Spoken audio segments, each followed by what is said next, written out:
What's up? I'm Vin, and today I want to go through the Algebra 2 January 2020 Regents. So let's get started. So part 1, our first question here, we have the fourth root of this expression is equivalent to, and what we could do for this, anytime you have a radical with a product on the inside, you could break the radical up into smaller radicals. So I could write the fourth root of 81 times the fourth root of x to the 8, and then multiply by the fourth root of y to the 6th. And we just go term by term. The fourth root of 81 is equal to 3 because 3 times 3 times 3 times 3 is 81. And now for the next part, the fourth root of x to the 8, what you could do is power divided by root. So you're doing the power 8 over the root 4. And then for the next term, we have y to the power 6 over the root 4. And now we just have to simplify these fractions. So this is 3x to the 8 divided by 4 is 2. And then this is going to be y. If you divide the top and bottom by 2, that makes 3 halves. And it's going to match up with choice 1. So question 2, this seems like a calculator question, but we don't actually need a calculator for this. We want to know after n months, which function represents this guy Chet's net worth R of n. So what we have here is P of n, and that's the value of his account in dollars after n months. And then we have Chet's debt, which is modeled by Q of n. So if we want Chet's net worth, what we're going to do is we're going to do the value minus the debt. So we're going to subtract the value function is 1200 times 1.002 to the n power minus the debt function is 100 times n. So now we just got to match this up, and this is going to match up with choice 3. So question 3, we have Emmeline, and she's working on some algebra here. And what we have to do is see if the work is entirely correct or if there's mistakes. So right away, this is one of the most tragic mistakes, that when students square binomials, a common mistake, please don't ever do this. A plus b squared, this is not the same thing as a squared plus b squared. Don't ever do that. There's going to be a middle term, ab plus ab, which is going to give you a middle 2ab. Okay, so this is a common mistake, and this is the one that Emmeline is making here, that there's going to be middle stuff when you actually expand this out. So her first mistake is going from step 1 to step 2, that in the process of expanding this binomial after it's squared, this is the first mistake she made here by doing 25x squared plus 25. And double mistake for not squaring this properly. Technically, if we were to do 5x squared, this would be 25, but then x squared times itself is x to the 4th. So that's like a double mistake in one. And then what we have here in the next line, 25x squared plus 25x squared is 50x squared. So this part is correct. So far, copying this down, copied correctly, first mistake, but then here's the next mistake. 50x squared plus 25, this is not equal to 75x squared because these are not like terms, so we can't combine them. So Emmeline made mistakes in steps 2 and 4, so definitely choice 3.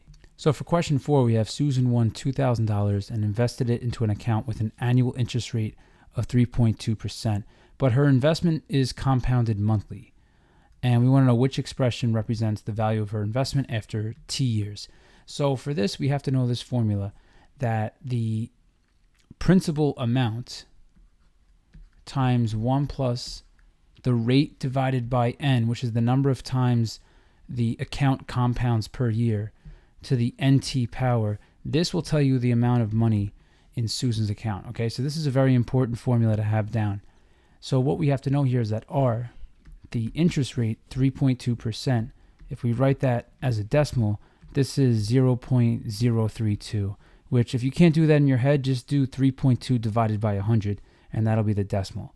And if Susan is compounding, or if this account is compounding monthly, that'll tell us here every month that's 12 times per year, so n equals 12.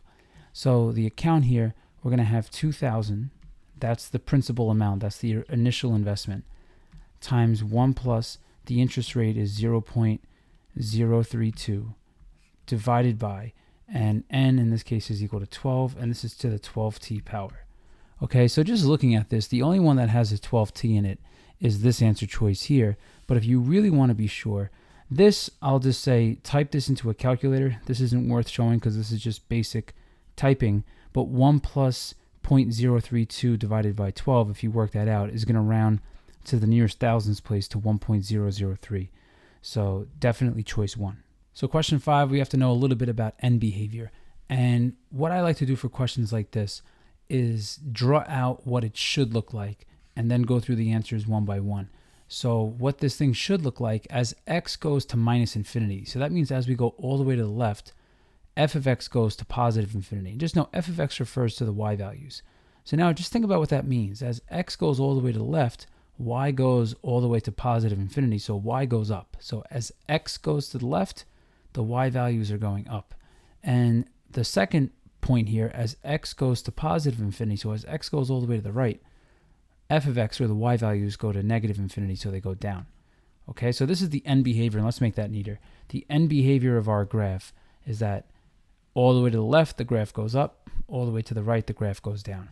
So just looking at choice 2, where we actually have a graph, this is out, because this says as x goes to negative infinity, y goes to negative infinity. So this one, it's not going to match with. Now this one here, it almost matches because the right side matches. As x goes to infinity, f of x goes to minus infinity, but this side is no good. As x goes to negative infinity, y should be going up, not down. So this one is out.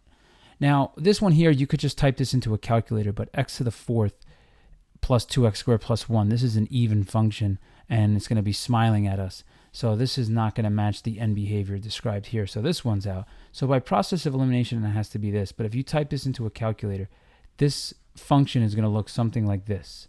Okay, minus x to the 3rd is going to be in this shape. So that's going to match the end behavior. So definitely choice 3.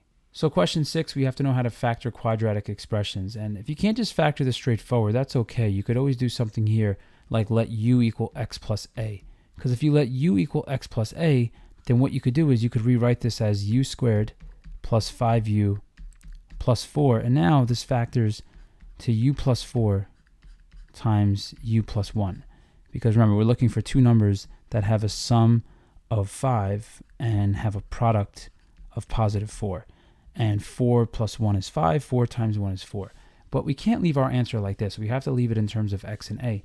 So now if we plug back in here, okay, what we're going to do is we're going to replace u. So we're going to plug back in.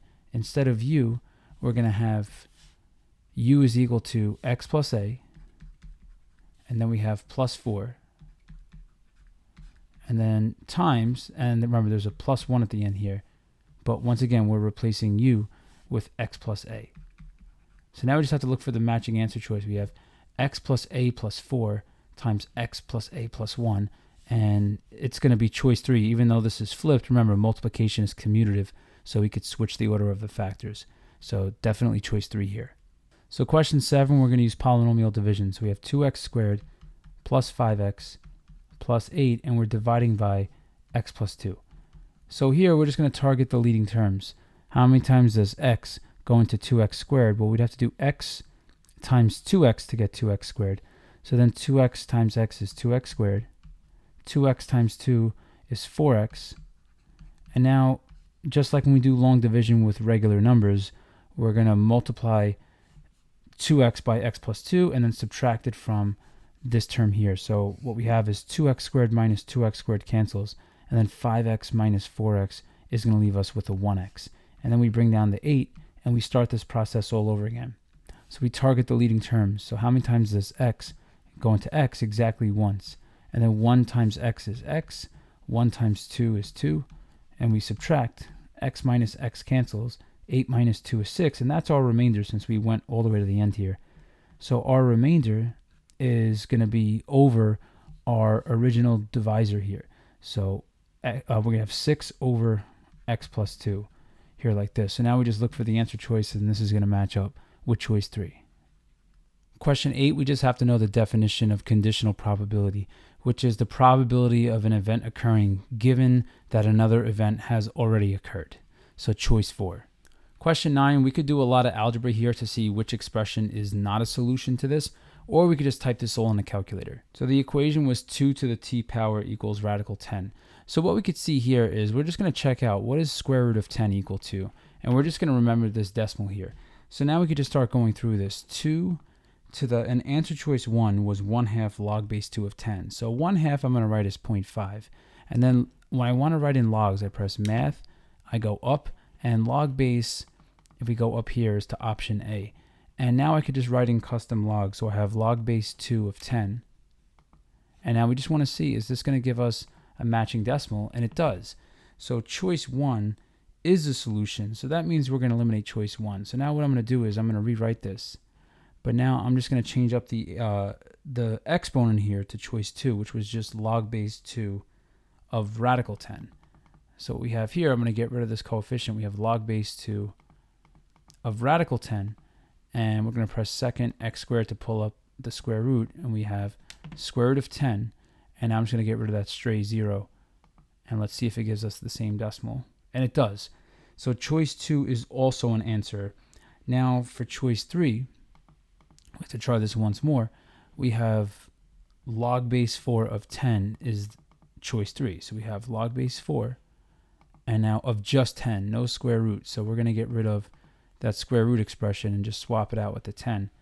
And check it out, same answer. So choice 4 is already like obviously our answer, but just to be safe, if I type in the exponent for choice 4, log base 10 of 4, I'm going to go ahead and swap this out with log base 10, and I'm going to change the inside here to 4.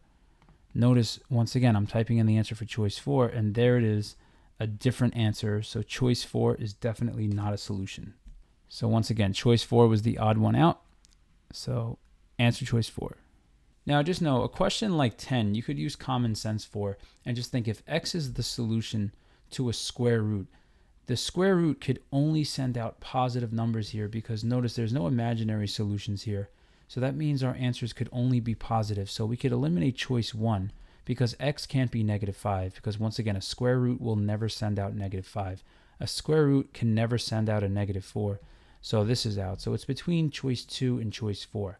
So what we have to verify here is that x equals 8 is a solution, and if it's not, then our answer is the empty set. So what we have is x equals 8, and the question is that equal to 3 times 8 plus 40 under the square root? So we have 8 equals, and that's going to give you 24 plus 40, which is 64, and the square root of 64 is definitely 8, so this checks out.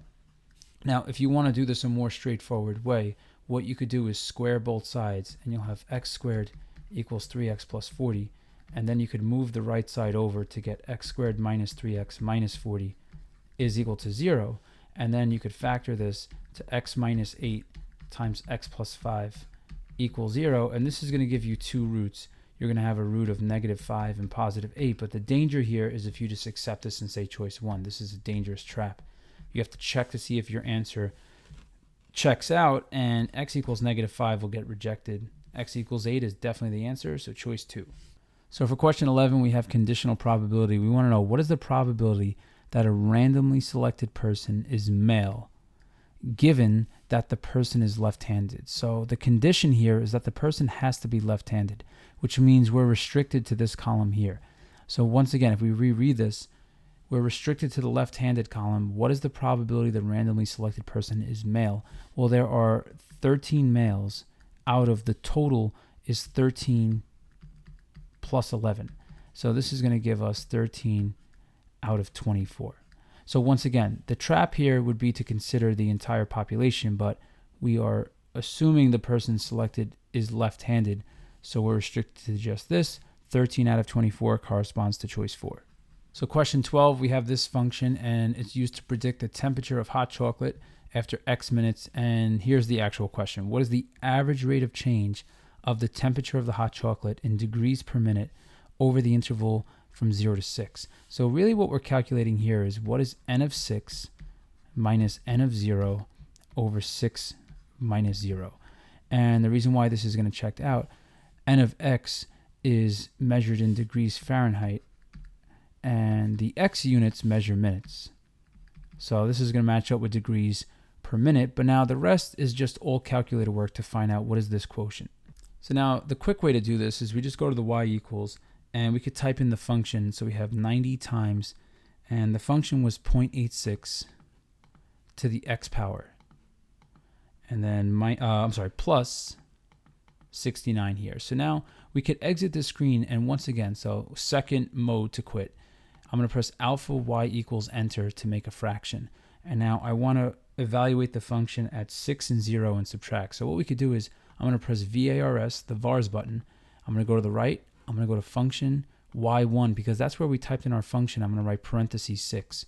So this is really just our function evaluated at 6. So I just do open parentheses 6, close parentheses minus, and I press the VARS button again. I go to the right, I go to function y1, and now I do parentheses 0, close parentheses. So this is us doing n of 6 minus n of 0 because we wrote the function n of x in the y1 spot. And now over 6 minus 0, let's pretend we don't know that 6 minus 0 is equal to 6. And now we just press enter, and we're looking for this answer choice. Question 13, we're looking for a recursive formula for this sequence here. So what we're looking at here is choices 1 and 3 are explicit formulas, which means that all you have to do is plug in the value of n, and it's going to tell you any term in the sequence. A recursive formula is based on the term before it. So that means g sub n has to be defined in terms of g sub n minus 1 or even 2 terms before. But these last answer choices here, 2 and 4, are recursive formulas. So it can only be one of those. So eliminating the answers that make no sense is a good move. So now the $1 million question here is this a sequence that's an arithmetic sequence or a geometric sequence? And notice here to go from 40 to 30, if we just divide this term by the one before it, it looks like our r value is equal to 3/4. But to double check here, what we could do is we could just do r equals and see if we get 22.5 divided by 30, is this going to equal 3/4? And if you type this into a calculator, you're going to get 0.75. So this also checks out to 3/4. So that means that our geometric sequence here is modeled as a recursive formula. This is going to match up with choice 4 because to go from one term to the next, we're just continuously multiplying the previous term by 3/4. So it's this one. Minus 10 doesn't work because you could clearly see if you do 30 minus 10, you're going to get 20, which is not equal to 22.5. So that's why this choice is out. Definitely choice 4. So question 14, there's a lot to read through. We have a candy company and 45% of the candies are blue, 30% brown, 25% yellow, and a bag of candy holds 65 candies. And then we have a simulation run 200 times, sample size of 65, and it's based on the premise that 45% of the candies are blue. And then here's the results of the simulation here below. So now we get to the actual question. Bonnie purchased a bag of J&B's candy and counted 24 blue candies. And we want to know what inference can be made regarding a bag of J&B's with just 24 blue candies. So I think what people start to do for questions like this, they say 45% is 0.45. They multiply by 65. And if you work this out, this is going to be 29.25. And then they look and say, wait, 24 is not equal to this. And they're like, oh no, the company is not meeting their production standard. But this is a dangerous trap. This is not our answer choice. Remember, there's going to be error when a big company produces goods. And we are looking for the confidence interval. And a confidence interval here is within 95% of the average. So how do we know if we're within 95% of the average? Well, if we are plus or minus 2 standard deviations from the average. So what we want to do here, once again, is we're going to take the mean and we're going to go plus 2 standard deviations, and we're going to do the mean minus 2 standard deviations. So the mean here, and you see how it's pretty close to 29.25 if we were to do the exact. So the average from this simulation is pretty close to what it should be. And we're going to get 29.270. We're going to do plus 2 times the standard deviation is 3.936. And then we're going to do 29.270 minus 2 times 3.936. And if you work this out, the smaller number here from subtracting is going to give us a low end of 21.398. And then the high end, if we add 2 standard deviations here, that's going to bring us to 37.142. So now the question we have to look for here is, or what we have to analyze, is 24 between these two numbers? And the answer is yes, it is. So that means that Bonnie's bag is within the middle 95% of the simulated data supporting the company's claim. Okay, so once again, if we fall within 2 standard deviations of the average, that means that we are supporting the company's claim. So definitely choice 4. Question 15, we want to know which investigation technique is most often used to determine if a single variable has an impact on a given population. For this one, it's going to be a controlled experiment. An example of a controlled experiment, if they want to see how a medicine affects a population, they would pick two groups. One group they would give a placebo medicine that does nothing, and the other group would get the actual medicine to see if there are any differences between the groups. That would be the single variable difference. So we're going with choice 3 here. Question 16, you could use a calculator, but if you know what the basic graph of cosine theta looks like, you could just sketch this out. So cosine starts at 0, 1, and then it begins its wave, and it has symmetry over the y-axis, so the wave goes that way as well. Now the roots occur at negative pi over 2, so we'll make that a little neater, negative pi over 2, and then over here at pi over 2. Okay, the next time cosine is equal to 0 is at 3 pi over 2. So if we had added more labels, this would be pi, this would be 3 pi over 2, and so on. But we're looking in radians here. As theta increases from negative pi over 2 to 0, so that's this portion, the value of cosine it's going to increase. Notice this is the point negative pi over 2, comma 0, and this is the point 0, 1. So the function is going to increase from 0 to 1. So this is going to be choice 4. Question 17, we want to know which pattern is geometric. And just know a pattern is geometric when you can multiply by the same thing each time to get from one term to the next. And if you want to find that term, or we call that R, the common ratio, you could divide one term by the one right before it. So negative 12 over 16, that's going to simplify to negative 3/4. And now we could even see here, if we multiply negative 12 by negative 3/4, this is going to work out to positive 9.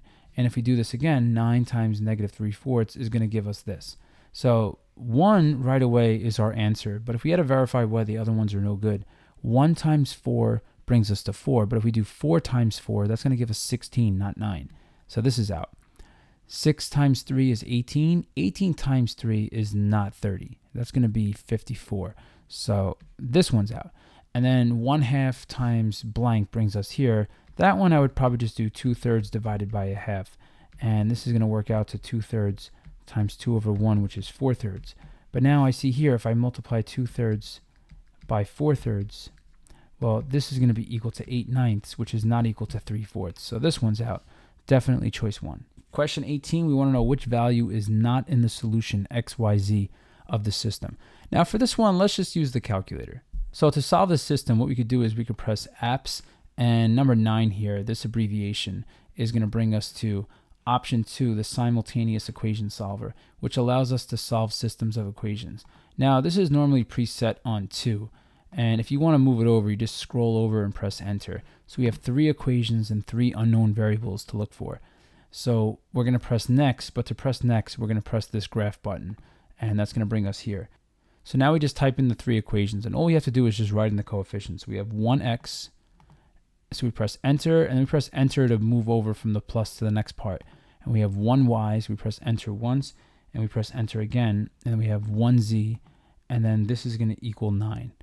Now, when we press enter, it brings us to the next row, so then we had 1x, and we have minus 1y, so I could write minus, enter, and then 1y. I could also do plus negative 1y. Either one is going to work.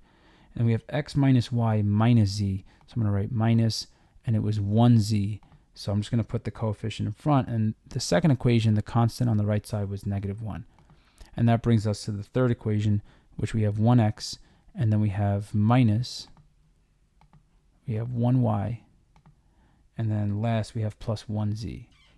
So plus 1z equals 21. And now we press enter. The system is all in place. To solve it, this corresponds to the 5th button here to the right.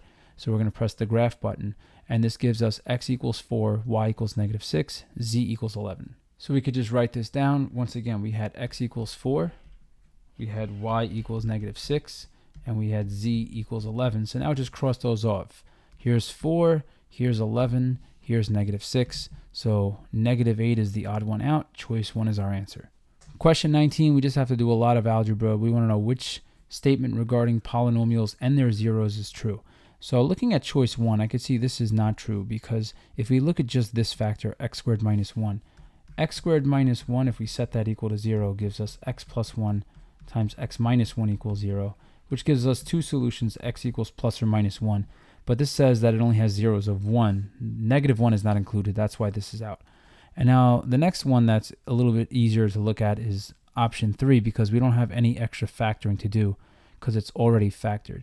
So the second factor, x plus a, would give us a root of negative a, but x squared plus 25, this would have imaginary roots, because if you think about it, x squared plus 25, when is that equal to 0? Well, the graph of x squared plus 25 never touches the x-axis. So this is going to have imaginary roots. So this one here is out. So now what we have to be able to do here is factor the others. But just going through, let's say I go with choice 2. If I factor this out by grouping, I'm going to take out an x squared, and I'll have x minus a. And then we have plus, if I take out a 16 on the last two, I'll have 16 times x minus a. And we set this equal to 0. This is going to give us x squared plus 16 times x minus a equals 0. So this gives us a root of positive a, but this x squared plus 16 is going to have imaginary roots, because once again, this part, if we graph it separately, is a parabola that misses the x-axis, so it's going to have no real roots. So that's why this one is out. Okay, so by process of elimination, it has to be this, but if I really wanted to be thorough here, what we could do is we could factor this, and this is going to give us x squared times x minus a, and then we'd have minus 9 times x minus a is equal to 0, and then this would give us, if we factor out the x minus a, we have x minus a times x squared minus 9 equals 0. And now this would give us a root of a, and then x squared minus 9 equals 0 factors to x plus 3, x minus 3 equals 0. And this tells us x equals plus or minus 3.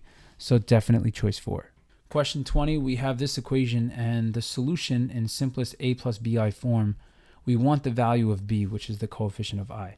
So what we got to do here is distribute this 2, and then we're going to make the whole equation equal to 0. So we have 2 times 2x is 4x. 2 times minus 1 is minus 2, and that's equal to 5x squared. So now we're going to move everything to one side. So I'm going to do minus 4x and plus 2 on both sides.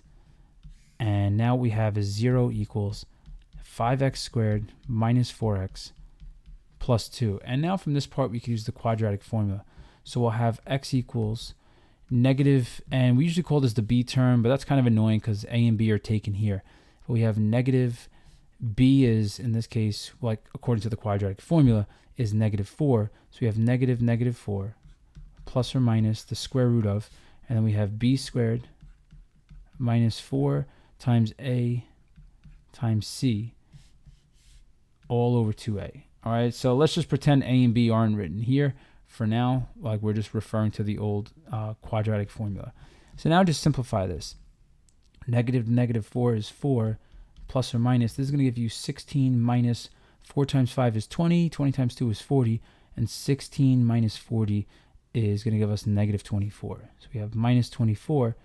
And now this is being divided by 10, but we could just start simplifying this. This is going to be 4 plus or minus, and we could take out the negative as an I, and then we have radical 4 times radical 6 over 10 like this. So this is going to make x equal, and we have, I'll just split this up now even, we have 4 over 10 plus or minus I times, this is going to be 2 radical 6 over 10. So what we wanted, once again, is the coefficient of I, and a plus bi. So what we have here is we're just looking for the coefficient of I, and we're looking just basically at the absolute value of it here, ignoring that plus minus, is we're going to just simplify this coefficient of I. So 2 over 10 reduces to a fifth, so this tells us the b value here is equal to radical 6 over 5, so it's going to be choice 2. The danger of choice 1, this is very tempting, but they're asking us for the value of b, which is the coefficient of I. We're not including the I with it, so choice 2 here. Question 21, to the nearest tenth, the smallest value of f of x equals g of x, and we have these two functions here. So this is going to be all calculator work. So for this one here, let's get out of this screen. So we're going to press second mode, and we'll press it again. And now we could go to y equals. We'll clear out what we had before. And f of x, we have 3 sine, and we've got 1/2 x. I'm going to write 0.5x. And then minus 1. And then g of x was x to the third.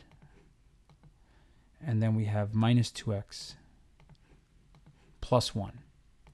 And we want to know the smallest solution where f of x equals g of x. So if we graph this, notice the sine function intersects the x to the third function at a few places, but we want the smallest solution, which is the one all the way to the left where x is most minimum, which is going to be in that negative section there. So second trace number 5 will help us find the intersection point. So this is the one we're targeting, the smallest one, because once again, that's the smallest value of x as we go all the way to the left.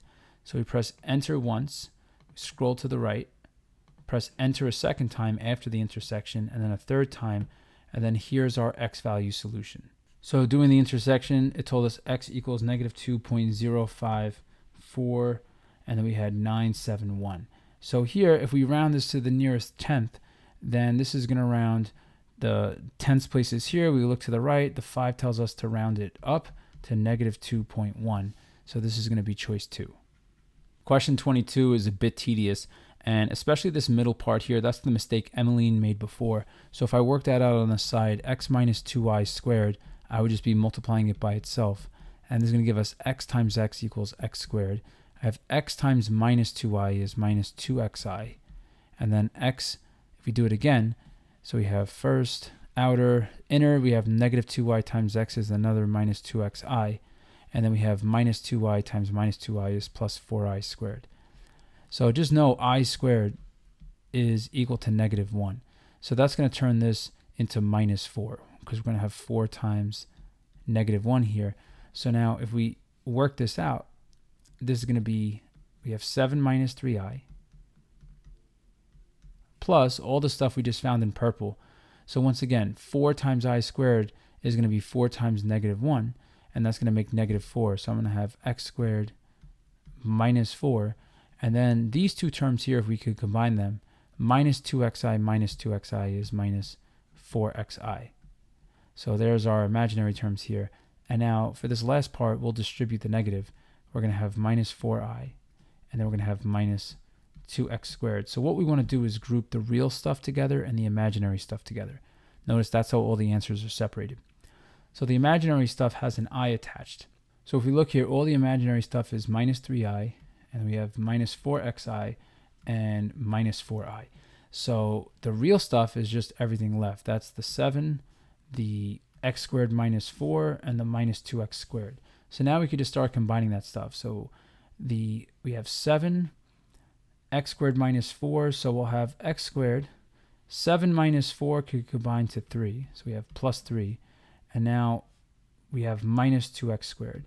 So this is just going to get simpler and simpler. And now for the imaginary stuff, it looks like the minus is on the outside and the factored stuff is written left over. So we have minus, and now we'll have 3i, but we're going to write the coefficient 3 in front. And then we're going to have plus 4xi, and then plus 4. If we take out the minus in front, and then the I will write over here. Okay, so once again, all the I terms had a minus, so we took that out, wrote the coefficient inside and the common I outside. So now here, x squared minus 2x squared, that's going to make minus x squared. So I could have 3, and then x squared minus 2x squared gives us minus x squared. And now we have minus 3 plus 4 combines to 7. So we have 7 plus 4x times I. So now we just have to go looking for this answer choice. 3 minus x squared eliminates these two. And then we have minus 4x plus 7i. This is going to match with choice 1. These are flipped, but addition is commutative. So choice 1 is our answer. Question 23, we're simplifying this fraction, and x is not equal to plus or minus 3. Now this part here is specified so that we don't wind up with any undefined values in here. But we could start by factoring the top. This is going to be x times x squared minus 9 over 9 minus x squared. And now these are a difference of two squares on top and bottom. So on top, the x is going to stay there, but I'm going to have x plus 3 times x minus 3. Now the dangerous trap on bottom is that I can't say x plus 3, x minus 3. The order is very important, that a squared minus b squared is equal to a plus b times a minus b. But notice I have to write the square root of a squared first. I can't just swap this out with b plus a times b minus a. All right, this is not so forgiving. This one, the order is not important because it's addition, but subtraction, you cannot flip the order because that will change the value. So now we just say the square root of 9 is 3 plus x times 3 minus x. And now we could start simplifying things. But x plus 3 over 3 plus x will cancel out nicely. This is the one we have to be careful with because, once again, subtraction is not commutative. So when you have something like a minus b divided by b minus a, this is going to be equal to -1 as long as a and b are not equal. Okay, and you could try this out with real numbers. 7 minus 5 over 5 minus 7 equals 2 over -2, and that's going to equal -1. Once again, as long as a and b are not equal. So x minus 3 over 3 minus x cancel out, but they're going to leave a -1 behind. So we're going to have x times -1, which is going to be -x. If you don't know that little detail, you're going to go with choice 2. This is a very dangerous trap, so just look out for that. Choice 1 is our answer. All right, last question here for part 1. So we have a study, 45% of Americans have type O blood, and a random number generator produces 3-digit values from 000 to 999. Which values would represent those having type O blood? So what I think about here is, if 45% of Americans have type O blood, we have to think about how many numbers are in this list, and the remaining 2 answer choices. So right away, I'm looking at this and saying, all right, this is 1,000 numbers from 000 to 999. And the way I make sense of that is I think about how many numbers are there from 0 to 1. Well, from 0 to 1, 0 and 1, those are 2 numbers. Okay, a common mistake, I'll just say, is don't do this. Don't say, all right, from 0 to 1, how many numbers is that? 1 minus 0, there's 1 number. Don't think like this. Inclusive means that you're going to wind up adding 1.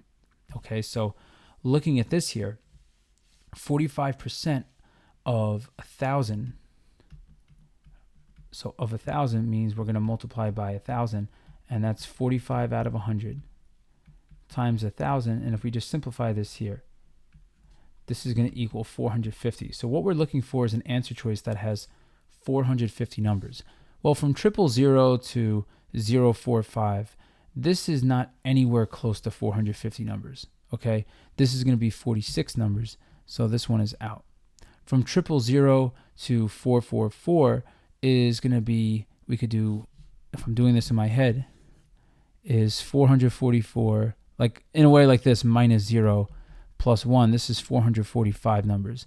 So this is not going to be it. This is going to be the one. Because if I do 449, I'm not going to write minus 000. I'm just going to say minus 0 plus 1. That's going to give us 450 out of the 1,000.